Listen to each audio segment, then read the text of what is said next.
जय गुरु संतपति। आदरणीय संत समाज,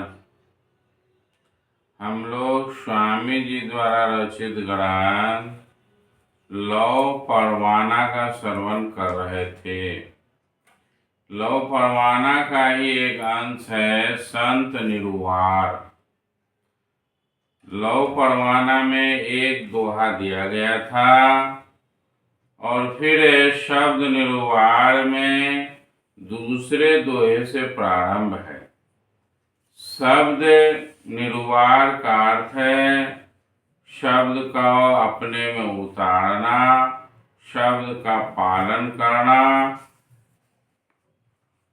इस पर मैंने पिछले वीडियो में दिया कि शब्द क्या है और इसे कैसे प्राप्त किया जा सकता है और फिर इसके प्राप्त हो जाने के बाद की क्या उपलब्धि होगी। आते हैं शब्द निरुवार में शब्द पर ही चर्चा की गई है। स्वामी जी के विचार को शब्द निरुवार के माध्यम से सुनते हैं। दोहा नंबर 2 में है, शब्द निर्भय निर्मल है, शब्द आदि अरु अंत, शब्द ही संत का मंत्र है, शब्द ही से सब संत। आदरणीय संत समाज,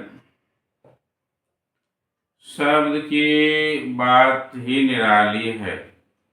ये इसके संबंध में स्वामी जी कहते हैं, शब्द जो है निर्भय है, निर्मल है, शब्द ही से आदि है और शब्द ही से अंत है।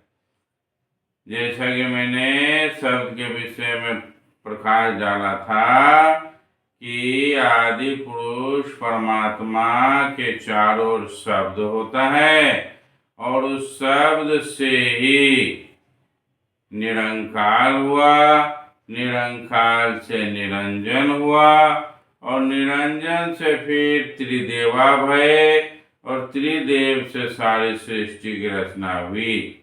अर्थात शब्द से ही सारा खेल प्रारंभ होता है और शब्द में ही जाकर समाप्त हो जाता है। तो इसीलिए कहा गया है शब्द आदि और अंत। शब्द ही जो है आदि है और यही अंत है। और फिर सभी संतों का यही विचार है, यही कहना है कि शब्द का मार्ग ही, शब्द को प्राप्त करना ही संतों का एक और एकमात्र उद्देश्य या एकमात्र रास्ता है। जिसने शब्द को प्राप्त कर लिया है, जिसने सारे शब्दों को अपने अंदर सुन लिया है, वे संत हो जाते हैं, वे संत कहलाने के लायक हो जाते हैं। जन साधारण के बोलचाल में सबों को संत बोला जाता है।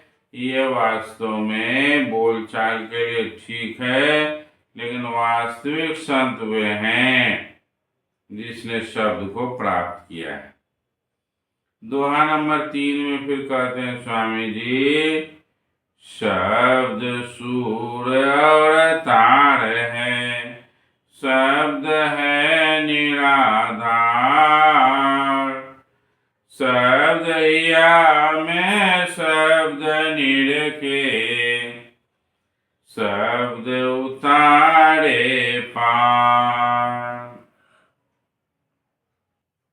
कहते हैं स्वामी जी, शब्द ही सुर है और शब्द ही तार है।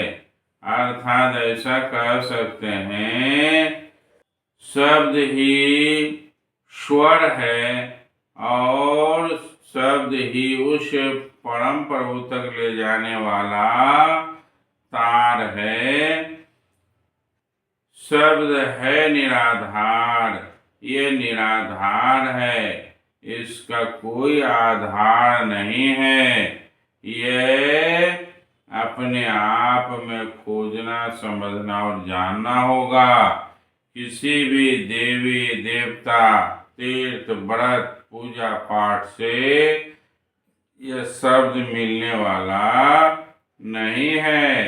ये सद्गुरु से दीक्षा लेकर इसका पालन करना होगा, तब अपने भीतर उस शब्द को पा सकते हैं।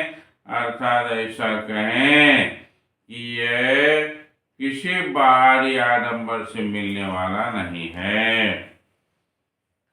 कहते हैं शब्द को हिया में, हृदय में निरखें, अर्थात उसको पहचाने, समझें, और यही शब्द उतारे पार, अर्थात जिसने शब्द को प्राप्त कर लिया, समझ लिया, बूझ लिया, उसे ग्रहण कर लिया, फिर वह भवसागर के पार जा सकता है, चला जाता है। बहुत ही सुंदर बातों को स्वामी जी लिखते हैं। फिर दोहा नंबर 4 में है, शब्द फल गुण कर्म है, शब्द वेद का धर्म, शब्द हिया में शब्द वेदे, शब्द ही जाने मर्म।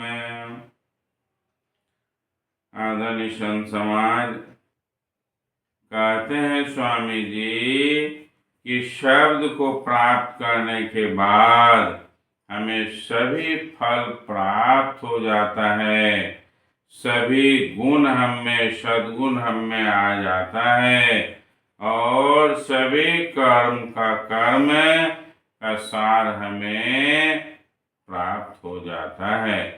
जो भी हम कर्म करते हैं, जो भी कर्म के द्वारा हम चाहते हैं भक्ति करना, वह कर्म भी हमें मिल जाता है। और वेद का धर्म है, वेद जो है एक खुद धर्म को निर्माण करता है, लेकिन वेद का जो धर्म है वह शब्द है। अर्थात शब्द से ही ऐसा कहा जाए कि वेद की भी उत्पत्ति है।